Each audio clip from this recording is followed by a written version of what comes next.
शहीदों और गाजियों की सरजमीन से रखते हैं। आज मैं बहुत ज़्यादा दुखी हूँ। हमारे ज़िला झेलम में कोई ऐसा गांव नहीं है, कोई ऐसा कस्बा नहीं है जहाँ शहीद नहीं बसता। हम आए हफ्ते अपने शहीदों को जो बॉर्डर पे शहीद होते हैं उनके जनाजे उठाते हैं। फवाद साहब के ऊपर जो FIR है वो तो 1 मिनट अगर जज प्रैक्टिकली लॉ इम्प्लीमेंट करे तो रद्दी की टोकरी में जाना चाहिए। मैं हुसनैन, आप देख रहे हैं नया पाकिस्तान। मेरे साथ फराज चौधरी साहब मौजूद है। सर, क्या कहना चाहेंगे जिस तरह फवाद चौधरी साहब को गिरफ्तार किया गया, 2 दिन जिस्मानी रिमांड मंजूर किया गया, मजीद उन्होंने रिमांड की इस्तदा किया, क्या कहेंगे आप? देखिए, इस वक्त जो मुल्क में सूरत हाल है और स्पेशली जो फवाद साहब के साथ सलूक रखा जा रहा है, वो एक सुप्रीम कोर्ट के सीनियर वकील हैं, उसके बाद वो वफाकी वज़ीर कानून रहे हैं, वफाकी वज़ीर information technology, science technology, information minister रहे हैं।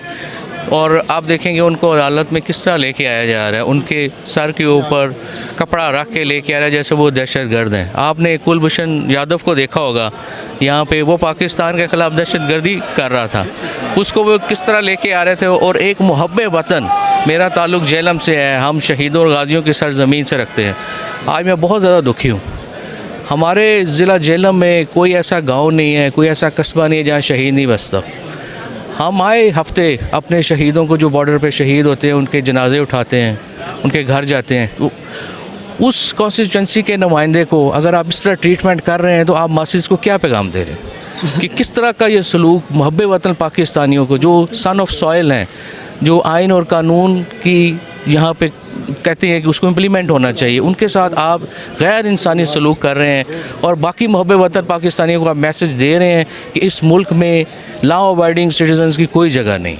सो ये अफसोसनाक और शर्मनाक रवैया ख़त्म होना चाहिए इस मुल्क में। आइन प्रैक्टिकली जो है वो सस्पेंडेड है, कोई ह्यूमन राइट्स नहीं अवेलेबल। जिसका दिल करता है जहाँ से उठा। फ़ारूक हबीब साहब का आप देख लें FIR, कितनी भूंडी FIR है। और फवाद साहब के ऊपर जो FIR है वो तो 1 मिनट अगर जज प्रैक्टिकली लॉ इम्प्लीमेंट करे तो रद्दी की टोकरी में जाना चाहिए।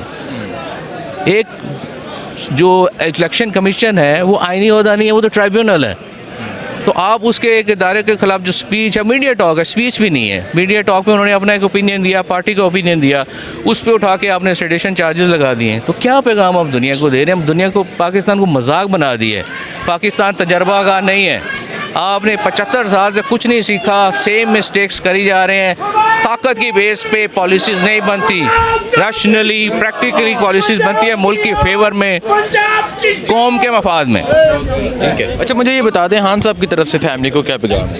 खान साहब के हम बड़े शुक्रगुजार हैं। उन्होंने जो है वो सबसे रब्ता किया और वो सपोर्ट का अयादा किया, सपोर्ट की कमिटमेंट की। उन्होंने कहा कि हम मुश्किल वक्त में आपके साथ हैं, पूरी पार्टी आपके साथ है, वतन पाकिस्तानी आपके साथ है। मैं खान साहब का बहुत शुक्रिया।